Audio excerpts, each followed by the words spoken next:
పిల్లలకి ఏదైనా స్నాక్స్ చేయండి అక్క అని అడుగుతున్నారు కదా! ఉడికించిన బొబ్బరతో అదేనండి అలసందలతో వడలుగా టేస్టీ స్నాక్స్. ఇంకా అదే పిండితో హెల్తీ బ్రేక్‌ఫాస్ట్ లాగా మా ఇళ్లల్లో రెగ్యులర్‌గా చేసుకునే పాతకాలం టిఫిన్ ఐటెమ్ బొబ్బర రొట్టెల రెసిపీ ఎలా చేయాలో ఈరోజు వీడియోలో చూసేద్దామా? ఈ రెసిపీ కోసం ముందుగా ఒక కప్పు బొబ్బర్లు తీసుకొని ఒక బౌల్‌లో వేసి నీళ్లు పోసి శుభ్రంగా 1, 2 సార్లు కడిగి మంచినీళ్లు పోసి 6-8 గంటలు నానిన తర్వాత కుక్కర్‌లో వేసి సరిపడా సాల్టు, నీళ్లు పోసి 4, 5 విజిల్స్‌తో ఇలా మెత్తగా ఉడికించుకోవాలి.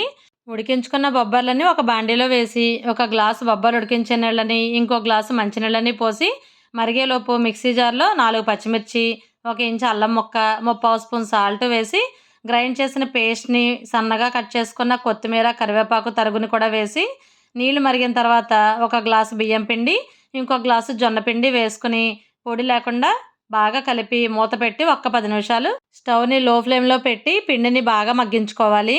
జొన్న పిండి లేని వాళ్ళు అచ్చంగా బియ్యం పిండితో కూడా ఇలా చేసేసుకోవచ్చు. పిండి మగ్గిన తర్వాత స్టవ్‌ని ఆఫ్ చేసేసి ఒక పావుగంట అలా వదిలేసి తర్వాత పిండిని ఒక పెద్ద ప్లేట్‌లో వేసుకొని నీళ్లు చిలకరించుకుంటూ పిండిని ఉండలు లేకుండా కలుపుకొని ఇలా ముద్దల్లా చేసుకోవాలి.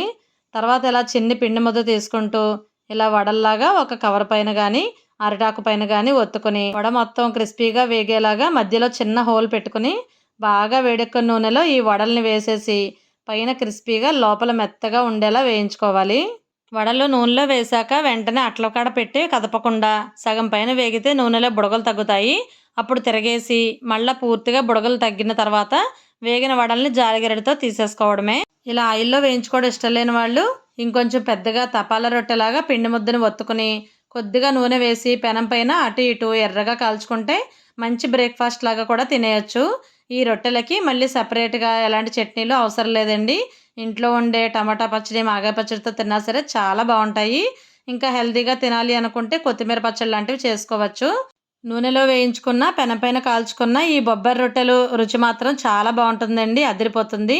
మీకెవరికైనా ఈ బొబ్బరి రొట్టెల రెసిపీ తెలుసా? తెలిస్తే కామెంట్ పెట్టండి. వీడియో నచ్చితే లైక్ కొట్టండి.